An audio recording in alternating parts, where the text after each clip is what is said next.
Ótimo. Beleza. O pessoal vai chegando devagarinho, né?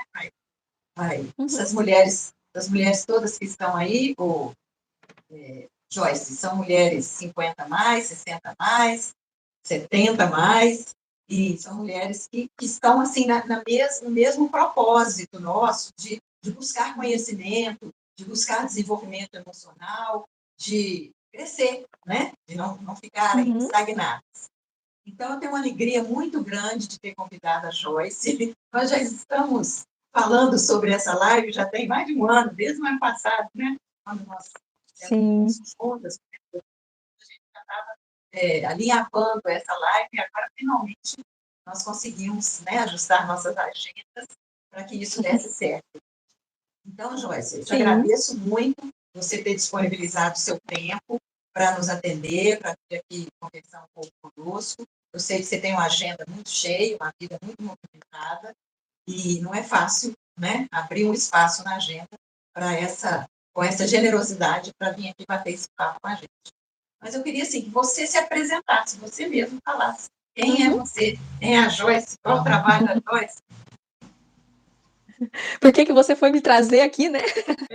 Eu me chamo Joyce, eu sou psicóloga e eu faço desenvolvo um trabalho na área de neuropsicologia, que é a parte de estimulação do cérebro. Faço também trabalho de avaliação psicológica, né, aquela coisa dos testes, mas hoje o que nós vamos falar é sobre esse trabalho de estimular o cérebro. Estimular o cérebro no sentido de estimular mesmo memória, atenção, o que a gente chama de função executiva, que envolve ali um pouquinho da nossa capacidade de planejamento, de organização, alguns tipos de memória. Então é sobre isso que a Cris pediu para me falar um pouquinho com vocês. Afinal de contas, o declínio cognitivo aí, com o avançar da idade, vai chegando e a gente vai pensando assim, quero melhorar essa memória, né, principalmente.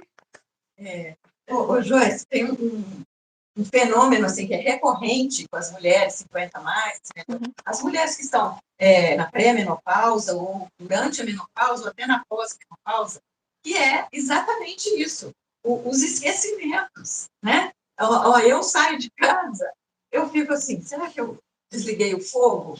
Será que eu fechei as janelas? Será que eu tranquei com a chave? Será que eu pus a panela na geladeira? A gente fica com essas questões porque parece que a mente fica muito flutuante, a memória, a fixação daquilo que a gente está fazendo fica muito flutuante, né? Então, a gente queria que você falasse um pouco sobre os efeitos da menopausa nessas questões cognitivas, né? Na memória, na atenção, no foco, exatamente isso que você citou. É muito doido, né? Porque quando chega esse processo da menopausa, o corpo dá uma virada de hormônios, né? Dá uma virada muito grande. E junto a isso, não só essa mudança hormonal que a mulher sofre, ainda tem o declínio cognitivo que vem acontecendo pelo fator da idade mesmo. Né? Que é normal, né? Tem um pesquisador que é normal, que é natural. A gente não tá falando nem de patologias aqui, de falar de Alzheimer, demências, nada disso. Teve um pesquisador que mostrou uma curva que a gente faz durante a nossa vida e que o pico ali da nossa vida ativa, saudável, né, que a gente estaria no ápice da memória, da atenção, seria ali entre a casa dos 20 e 30 anos. Passado disso, essa curva começa a cair. Essa coisa do saudável, ela começa a diminuir até a casa dos 80 anos, que é mais ou menos a expectativa de vida, né? Então, quando a gente pensa, depois dos 30, é só para baixo. Mas então, a gente precisa tomar os cuidados, né? Porque entre 20 e 30 é o período de maior produtividade, né? Maior concentração de memória, melhor resultado. Exatamente. E aí depois para outra, né? Fiz 31, igual eu faço depois de amanhã, fiz 31, pronto, acabou a memória. Não é bem assim, é devagar. Só que vai que ali na faixa de 50, 60 anos, um pouco maior do que aquilo que a gente estava acostumado no auge dos 30 anos, a gente já começa a perceber mais, né? Quando a gente tá na casa dos 50, 60, a gente começa a perceber mais essa discrepância, essas dificuldades. E é nesse período que essas mulheres entram na menopausa também, né? Exatamente. Coincide tudo, né? O avanço da idade e mais o fenômeno, a transição da menopausa, né? Sim. Essa alteração dos hormônios, ela vai impactar em várias coisas na vida da mulher. Vocês já sentem isso, né? Na questão de gordura corporal, de ossos, de muita coisa. Impacto sobre o funcionamento cerebral também. Só que quando a gente pensa em pesquisa ali nessa área de neuro, é muito difícil fazer pesquisa. Porque não dá pra gente fazer igual a gente faz com os ratinhos, né? A gente bota o rato no laboratório, separa ali, isola tudo que a gente aquilo ali que está causando. Não dá para fazer isso com o ser humano, botar um ser humano numa jaula e fazer uma pesquisa, né? Então, pesquisa nessa área é muito difícil. A gente tem algumas ideias, mas que são extrapolações, que foram feitas com ratos em laboratório, que a gente supõe que talvez com o ser humano poderia ser parecido, mas assim, são algumas suposições. Uma das coisas que as pesquisas mostram, principalmente nessa questão hormonal, né, falando de neuro mesmo, seria em relação ao humor. Então, aquelas oscilações de humor que a gente começa a sentir mais. Acho que você, você sabe bem explicar um pouco, você trabalha com esse público, né? Então, você deve falar muito sobre essa oscilação de humor. Mas aí depois que também estão relacionadas a esse declínio cognitivo, né? As questões ali de começar a pensar em outras possibilidades que vão trazendo esse declínio. Então, assim, as pesquisas, elas mostraram que o fator menopausa, ele vai impactar mais diretamente um pouco o humor, e a questão da idade mesmo vai impactar outras áreas e que a gente vai precisar cuidar, equilibrar os pratinhos aí para não deixar isso a ladeira abaixo, né? A gente tem como cuidar disso também. É verdade. Essa questão hormonal, me parece que o principal hormônio responsável por essas mudanças é o tal do estrogênio, né? O estrogênio.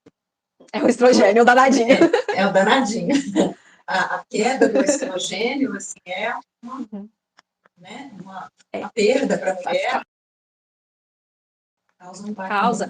A gente pode pensar ali em alteração de colesterol, em questões de ossos, cardiovascular, e isso vai ser individual de cada mulher também, né? A gente não pode falar que todas vão sentir tudo. Mas aí as pesquisas vão relacionando isso, e por isso que precisa delas acompanharem bem com o médico, para ele ver, né, o que ela está sentindo e que para ela seria possível de resolver. Mas a nível cognitivo, existem algumas coisas que a gente faz que dá pra gente fazer de forma geral também, né? Como, por exemplo, alimentação, exercício, essas coisas que a gente vai falar um pouquinho. Aqui, a Liliane comentou aí, socorro, socorro, você veio nos salvar. Vim trazer umas ideias práticas para vocês fazerem. Ótimo, ótimo.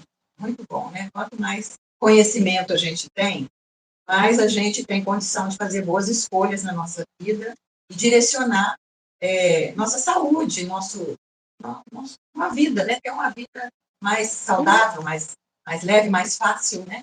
Menos problemas. Sim. Né? Sim, tanto que o Peter, esse pesquisador de 20, 30 anos, coisas que impactam, que podem manter esse, não pico exatamente, mas que te mantém uma degradação menor, reduzindo a degradação a longo prazo. Claro que não é nenhuma pesquisa que a gente ainda possa falar, não, a evidência é muito alta, nem nada disso, porque, né, como eu falei, é difícil isolar tudo.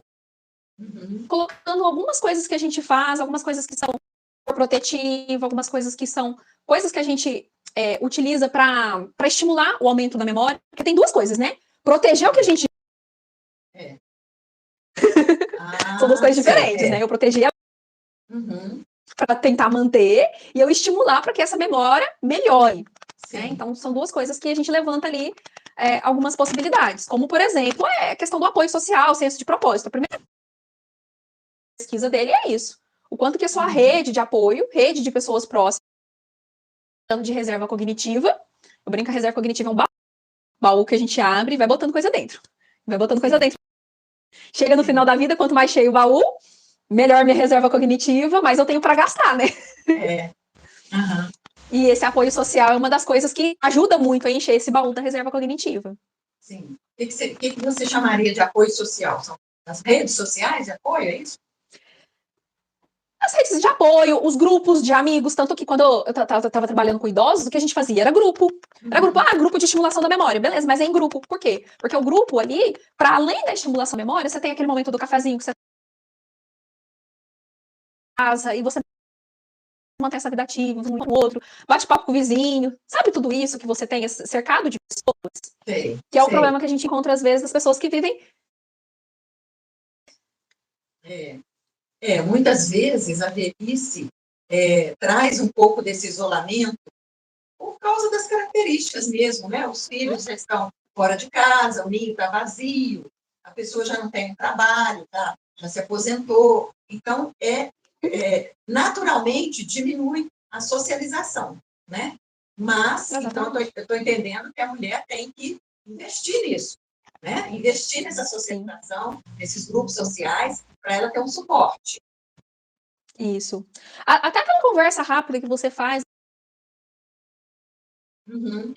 gera ali conexão, gera uma história, você ouve uma fofoca, uma coisa assim, mas aquilo ali é contato, né? Não tá com ninguém, porque igual aconteceu na pandemia, que isso realmente é muito prejudicial. Indicava para as pessoas que eu acompanhava nos grupos, participe de grupos. Procura aí, você gosta de fazer crochê, procura o grupo do crochê na sua cidade. Ah, eu gosto do grupo da igreja, então vai no grupo da igreja. Qualquer grupo que você puder participar, que você vai ter trocas ali, vai ter esse contato, é bacana. Isso, esse é um fator, então, de proteção das nossas funções cognitivas. Depois, outro fator que é muito importante. Que a gente já tem, né? Isso. Isso. Já lá, quando a gente está depois dos 50. Espero que as meninas estejam com um caderninho anotando aí essas dicas valiosas, né? Anotem aí. E para as que já têm netos, estimular essas conexões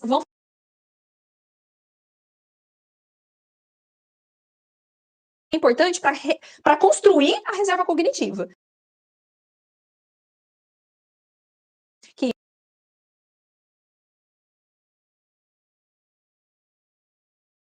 São pessoas que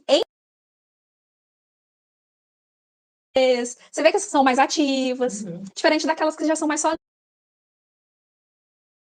Sim, Rede de pessoas, rede de apoio, pode chamar de como quiser, pessoas próximas. Ótimo, beleza. Tem algum outro fator de proteção? O principal fator que a gente vai pensar agora vai ser o exercício físico.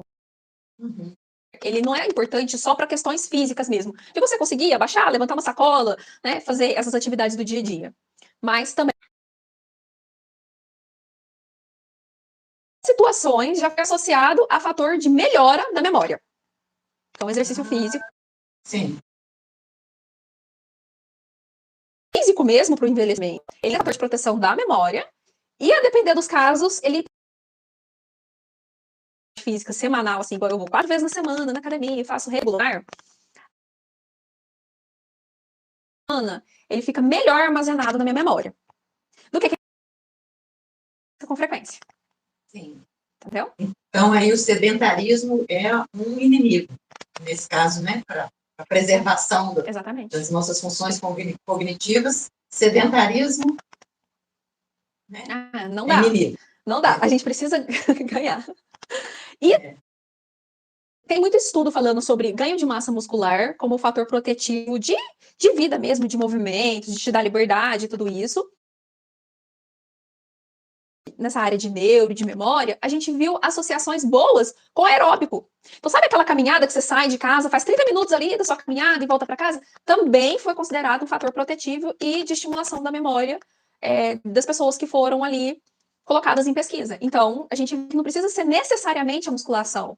Na verdade, relacionada à memória, a maioria das pesquisas estão relacionadas a aeróbico, a caminhada, a bicicleta, e vai depender de cada pessoa, né? Tem que ser um exercício aeróbico. Então, né? Tem preferência. Eu gosto de dança. O negócio aqui é que não necessariamente qual exercício é melhor, mas é fazer o exercício com frequência. Não tanto faz, se eu gosto da dança. Tem que ter uma regularidade, não é, Joyce? Porque não adianta fazer o exercício hoje, depois passar 2 semanas sem fazer, aí volta, faz mais uma vez, e depois para de novo. Então, tem que ter uma frequência, né? Uma assiduidade. E se a gente pensa ali,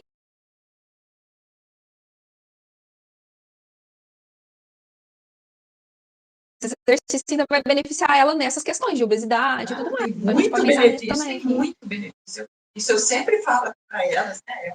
É um dos critérios aqui, uma das coisas que a mulher pode abrir mão, é para a prática de exercício físico com regularidade.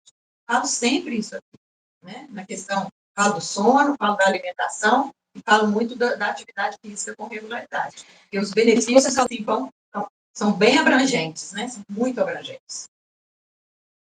E isso que você falou do sono também, porque a gente já viu que uma noite de sono mal fator protetivo, é o prejuízo que causa a falta de sono. Então, a gente dorme menos horas mesmo, né? A gente adolescente dorme quer dormir o dia todo, às vezes. E aí, aos poucos que vai passando os anos, a gente vai diminuindo. O adulto fica ali entre 7 ou 8 horas. E aí, quando a gente vai envelhecendo um pouquinho mais, diminui. Só que ainda assim, a gente tem que tomar cuidado. 4 horas por noite, só achar que só porque eu acordei foi suficiente, porque não foi. E o sono, ele além de proteger a memória, né, a nossa capacidade de armazenamento dessa memória, se tem uma noite mal dormida, tem prejuízo na memória existente. Então eu tenho que tomar muito cuidado com isso do sono, porque ele não só protege, porque a falta dele causa prejuízo. Tá. Perda, né? Tem que tomar... perdas. Vai causar perda. Coisa muito significativa, assim, o sono. Tanto que eu brinco, né? Eu atendo crianças e eu brinco assim, depois de estudar, de 20, 30 minutos. Por quê? Porque o sono ajuda na memorização. Uhum. Com esses cochilos, né? Não pode ser ali depois das 3, 4 da tarde, porque senão vai atrapalhar o sono da noite. Ok? Mas a gente fazer uso para alguma coisa, né? Ou ter uma noite de sono. O horário também impacta muito, né? Aquela coisa de você ter a rotina do sono, isso faz diferença. E a gente pode listar muitas coisas ainda, né? Igual você falou, alimentação também tem benefícios, mas a gente não vê um alimento específico para isso. A gente pode pensar ali também questões de redução de estresse, regulação emocional, tudo isso, um cerco, né, de proteção em cima da memória. Mas a gente tem os treinos cognitivos, né? Uhum. Os treinos. Treinar a memória mesmo.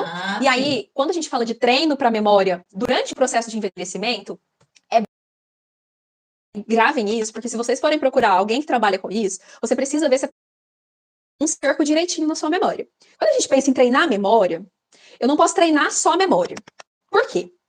A memória é algo que a gente não consegue recuperar a perda da memória. Então, por exemplo, começou essa degradação que acontece com o passar da recuperar esses prejuízos. Mesmo com treino intenso ali, certinho, não tem ainda evidências de que isso se recupere. O que eu consigo é fazer a manutenção, diminuir aquela linha que está indo para baixo. Só que eu consigo treinar outras funções que vão ajudar a compensar essa memória que não está tão boa. Entendeu? Outras funções paralelas que vão dar uma sustentação para a memória. Exatamente. Se a gente pensa em memória, o processo da memória é através do quê? Da atenção. Mando para o meu cérebro, ele processa essa informação e armazena. Essa informação, que é o processo de... Eu passei por várias etapas. Se, por exemplo, na hora de captar essa informação, eu recebo mais informação, então fica mais fácil de armazenar a informação. Sim. Se eu trabalho de processamento, que é essa hora que o cérebro está processando essa informação, quanto mais rápido o meu cérebro processa, melhor fica o armazenamento. Entendeu? E uma coisa que a gente não vê em treinamento cognitivo para pessoas que estão nesse processo e que eu trabalho e que dá excelentes resultados e que a gente vê operacional de trabalho, vou fazer uma receita de bolo. Sim. Aí eu tenho que ir lá na geladeira pegar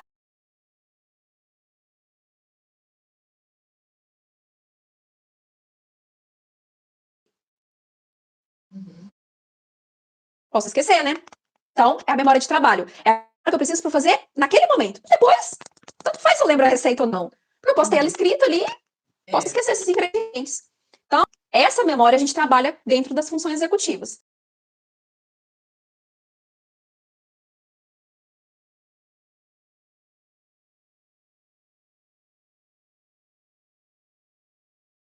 Com certeza. Com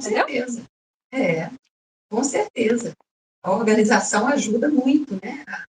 A memória, né? A ativar a memória. Facilita.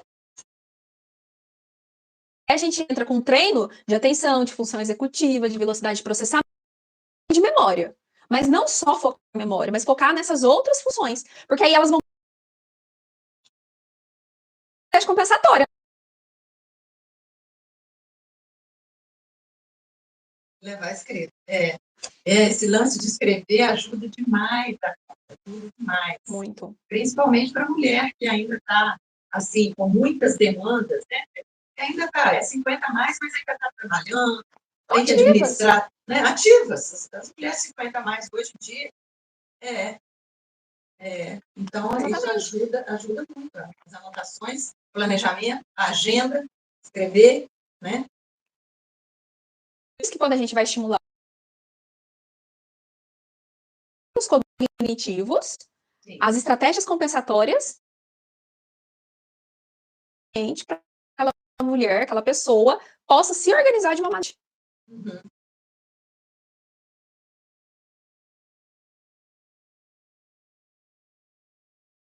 O trabalho dela, fazer alguma coisa. Ela vai fazer no meio de criança correndo, barulho, não sei o que.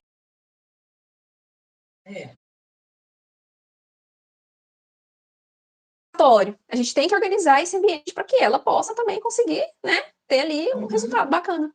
E aí a gente entra com esses 3.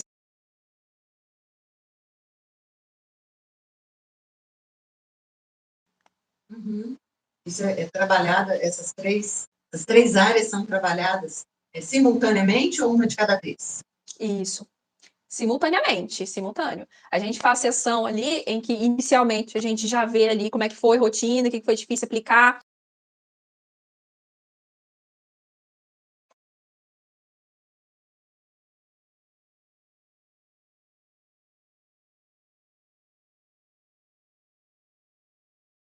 Consegui aplicar isso porque estava.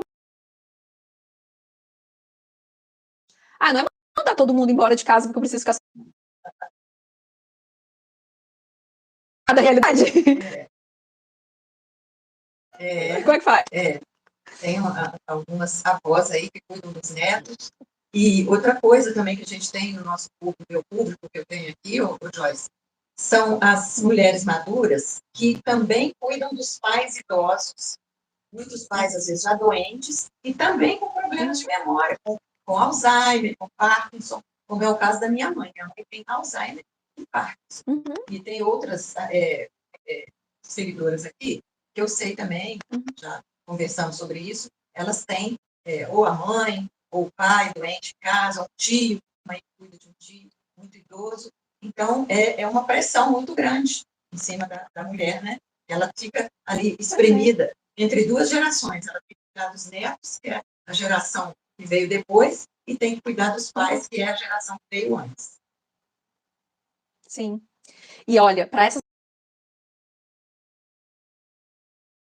Alzheimer, Parkinson, aí o cuidado é redobrado, porque o fator genético desses quadros, para nós, é muito forte. Então, igual eu também tive uma avó que teve Alzheimer. Eu sempre estou atenta ali no cérebro para criar minha reserva cognitiva, porque o risco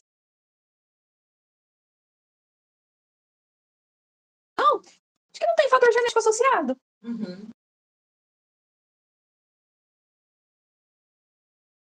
Né, na família e já começa a estimular aí você fazer um cerco de proteção.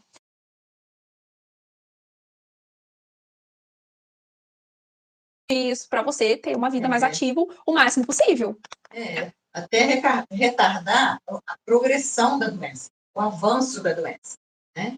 Se fizer um diagnóstico precoce, se fizer um diagnóstico precoce, as chances, né, de retardar esse desenvolvimento também são maiores, né? Quanto antes fizer o diagnóstico, melhor, não é isso?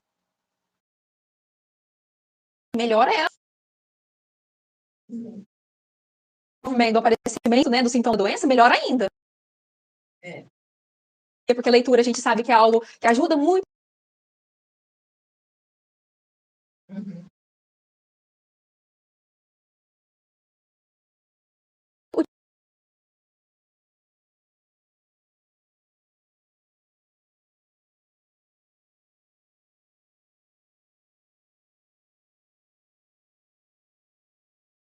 Sério mesmo, né? Ou se a gente está pensando em aprender algo novo,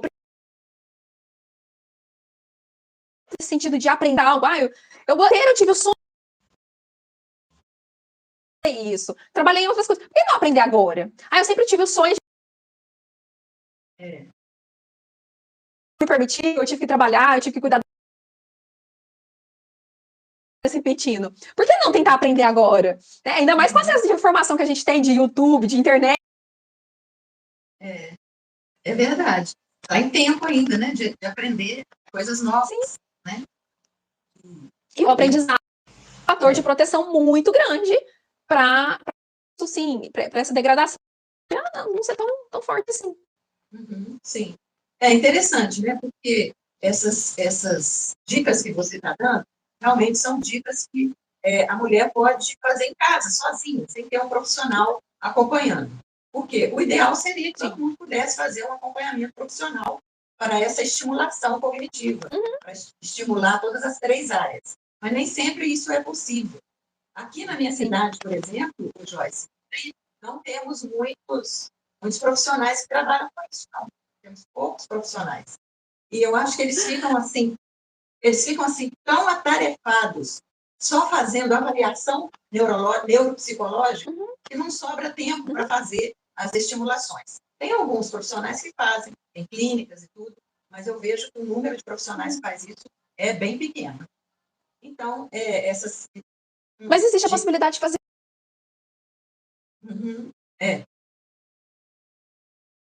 Assim, adultas, já dá para fazer online. Isso é super possível, dá para a gente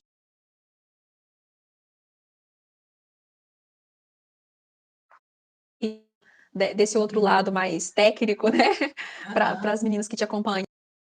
Ótimo. Estimular esses grupos, que a sensação que dá é que, nossa, mas no online a gente faz a pausa do café também, do mesmo jeito. Engraçado que que dá bacana. para fazer também. Porque realmente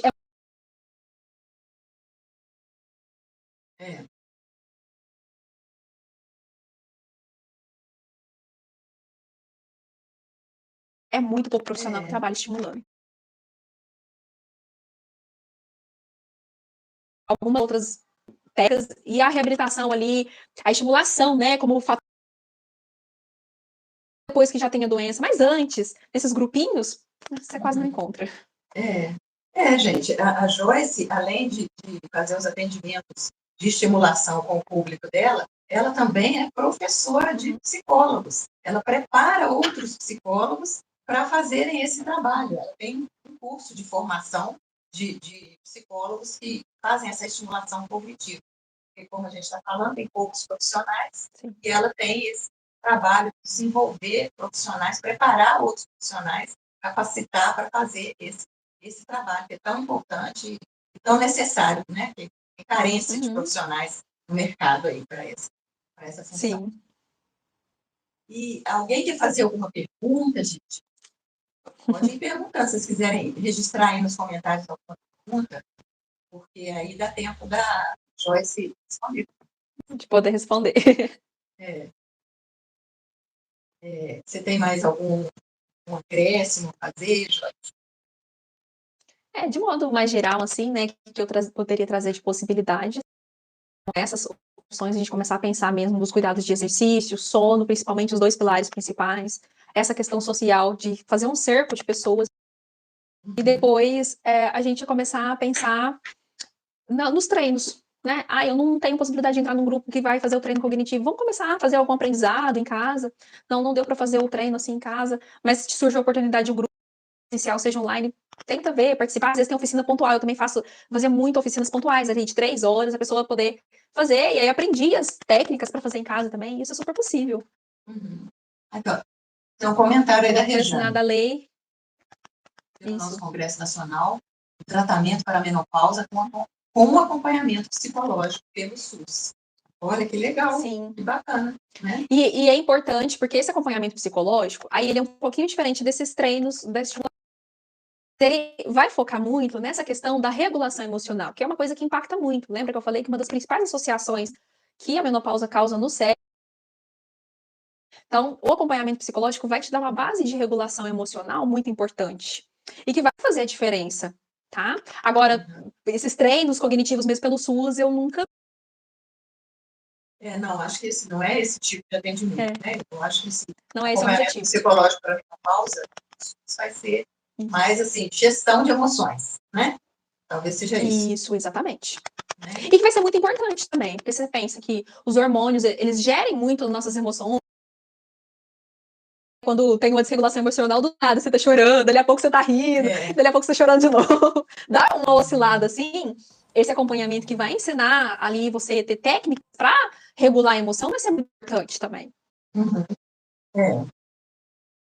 O interessante, Joyce, é que durante o tempo que a gente tem a menstruação, durante a vida reprodutiva, né, reprodutiva da mulher, a mulher é cíclica. Ela tem aqueles ciclos mensais, ela tem aquela variação de humor de cada semana, desses 28 dias, que são coisas previsíveis, né? Tem a TPM, tem aquele período da fertilidade, então é tudo previsível, é tudo mais ou menos igualzinho todos os meses. Mas quando entra na menopausa, acaba isso, então a gente fica assim, meio imprevisível, né? A gente não sabe quando que o humor vai oscilar, quando que a gente vai estar na euforia, quando que a gente vai estar na melancolia, como é que, né, na ansiedade, no nervosismo. Então, assim, o autoconhecimento é muito importante nessa fase da menopausa para a mulher poder dominar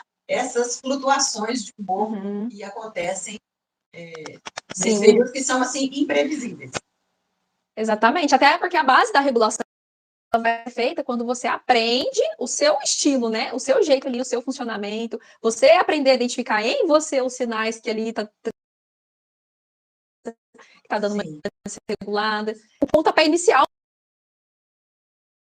de manejo de emoções e tudo mais, vai um caminho de entender o seu corpo, funcionar com você que também impacta. E isso vai acontecer natural. É verdade. O autoconhecimento mostra para a pessoa as áreas de risco, né? Os gatilhos, o que gera, o que desencadeia aquela emoção, tanto as emoções positivas quanto as emoções negativas, né? Mas é o autoconhecimento que vai dar à pessoa essa base, né? Esse conhecimento de como lidar com essas emoções, como remover esses gatilhos do caminho para ela não ficar refém, né? Refém das emoções. Exatamente. Né? Exatamente. E que vai ser também fator de proteção ali, igual eu falei, né? Essa questão porque tanto de oscilação de humor também gera um estresse a regulação emocional, são fatores de proteção para o nosso cérebro. Sabe que eu tenho aqui no meu público também, Joyce, muitas professoras, né, que estão atuando ainda. Então, eu penso o seguinte, a professora, assim como eu, que sou nossa área, né, da psicologia, a fonoaudióloga, a pedagoga, a psicopedagoga, essa área toda, o cérebro é a nossa ferramenta de trabalho, né, nosso instrumento de trabalho. Então, a gente tem que ter muito zelo, né, com a saúde do nosso cérebro. A gente tem que ter muito cuidado preventivo, né? Além de não esperar o copo entornar para poder tomar providência, não esperar se instalar um quadro patológico para começar a fazer o tratamento. A gente precisa ter uma atitude preventiva. Você concorda com isso? Sim, com certeza.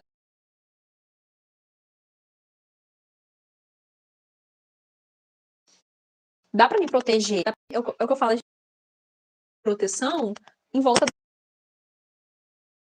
da minha memória, em volta de tudo isso. Fazer um cerco de proteção também das minhas questões.